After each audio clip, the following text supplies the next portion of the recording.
दुनिया ने जैसे गहरी राहत की सांस ली थी। एक समझौता हो चुका था। लेकिन हॉर्मुज़ के मुहाने पर, जहां से दुनिया की धमनियों में तेल दौड़ता है, वहां एक अजीब, एक भयानक सन्नाटा पसरा हुआ था। जंग तो थम गई, पर समंदर में जहाज़ों की हरकत नहीं लौटी।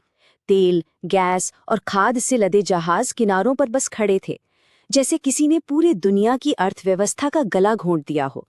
और इसी खामोशी के बीच एक ऐसे मोहरे का नाम सामने आता है जिसने इस पूरी बाजी को ही पलट कर रख दिया था। तो सवाल यही था, जब लड़ाई रुक गई तो जहाज क्यों रुक गए? और इसका जवाब उस जंग में नहीं, बल्कि ईरान के एक ऐसे चौंकाने वाले दांव में छिपा था जिसकी किसी को उम्मीद तक नहीं थी। ईरान ने दुनिया के सामने ऐलान कर दिया था कि हॉर्मुज़ की चाबी अब उसके हाथ में है ही नहीं। उसने वो चाबी लेबनान के हाथों में थमा दी थी और अमेरिका से कहा कि अगर जहाज चलाने हैं तो पहले लेबनान में अमन कायम करो। और ये एक ऐसी शर्त थी जिसे इजराइल ने बिना एक पल सोचे तोड़ दिया।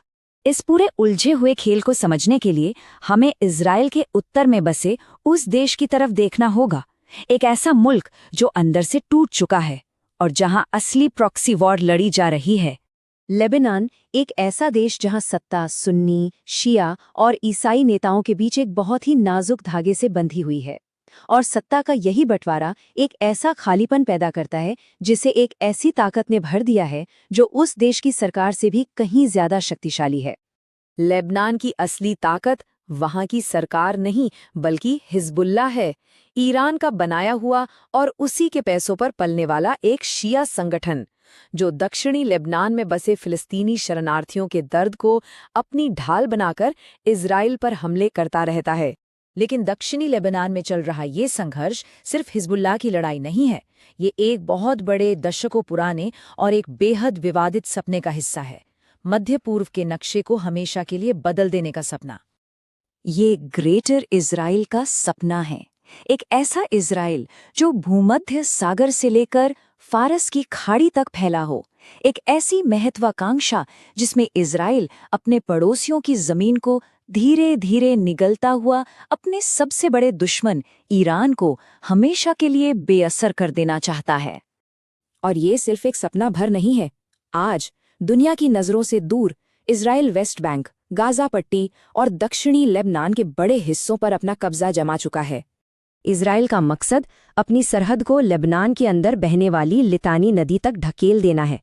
ये सिर्फ अपनी सुरक्षा की कोई रणनीति नहीं है, बल्कि एक दूसरे देश की जमीन पर हमेशा के लिए कब्जा करके उसे अपनी ढाल बना लेने की कोशिश है। जब दुनिया की बड़ी बड़ी ताकतें इस मुश्किल गुत्थी को सुलझाने में लगी थी, तभी एक खिलाड़ी की एक छोटी सी लापरवाही ने सब कुछ जलाकर राख कर देने का खतरा पैदा कर दिया। पाकिस्तान के रक्षा मंत्री इस बात से आग बबूला थे कि इजराइल ने उनके देश द्वारा कराए गए युद्ध विराम की धज्जियां उड़ा दीं और उन्होंने सोशल मीडिया पर अपना सारा जहर उगल दिया। इजराइल का जवाब बहुत तेज और बेहद अपमानजनक था।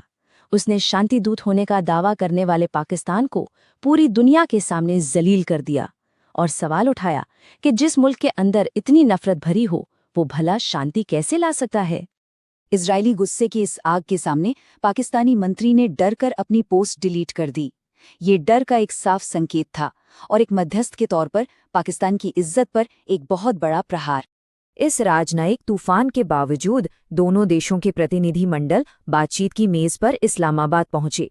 ये एक ऐसी बैठक थी जिस पर डर और बहुत ही कड़ी सुरक्षा का पहरा था। ईरानी प्रतिनिधि मंडल इजरायली हमले के खौफ से इस कदर डरा हुआ था कि जब उनका जहाज पाकिस्तानी हवाई क्षेत्र में दाखिल हुआ तो उसे सुरक्षित नीचे उतारने के लिए लड़ाकू विमानों का एक पूरा दस्ता भेजा गया।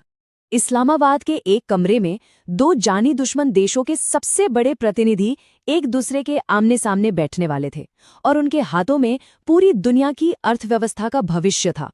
लेकिन ये समझने के लिए कि अमेरिका के सबसे बड़े दूत आखिर यहाँ कर क्या रहे थे, हमें एक अलग लड़ाई को देखना होगा। एक ऐसी लड़ाई जो मध्य पूर्व के मैदानों में नहीं, बल्कि अमेरिकी मीडिया में लड़ी जा रही थी। राष्ट्रपति ट्रंप का अपने ही देश का मीडिया मजाक उड़ा रहा था। ईरान पर अधूरी जीत का ऐलान करने के लिए उन्हें एक ऐसे नेता के तौर पर दिखाया जा रहा था जिसे ईरान ने बड़ी आसानी से मात दे दी थी।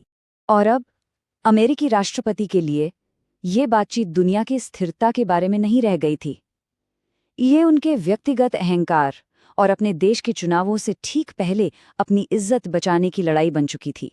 ईरान ये बहुत अच्छी तरह जानता था कि ट्रंप एक जीत के लिए कितने बेताब हैं, और यही बात ईरान को मोलभाव करने की जबरदस्त ताकत दे रही थी। वो या तो अपने ऊपर लगे अरबों डॉलर के प्रतिबंध हटवाना चाहता था, या फिर हॉर्मुज से गुजरने वाले हर तेल के जहाज से अपनी सीधी हिस्सेदारी। ट्रंप की टीम इस्लामाबाद में कोई युद्ध जीतने के लिए नहीं गई थी, वो तो बस मीडिया की सुर्खियां जीतने के लिए गई थी। वो ईरान को बड़ी से बड़ी रियायत देने को तैयार थे, बस शर्त ये थी कि वो घर जाकर अपने वोटरों को ये बता सकें कि उन्होंने अकेले ही हॉर्मुज को फिर से खोल दिया। तो अब पूरी दुनिया सांस रोक कर देख रही है। इस वैश्विक शतरंज की बिसात पर पहले क्या टूटेगा, ईरान की मजबूर अर्थव्यवस्था या फिर एक अमेरिकी राष्ट्रपति का अहंकार? इस बेहद जटिल कहानी पर आपकी क्या राय है, हमें जरूर बताइएगा।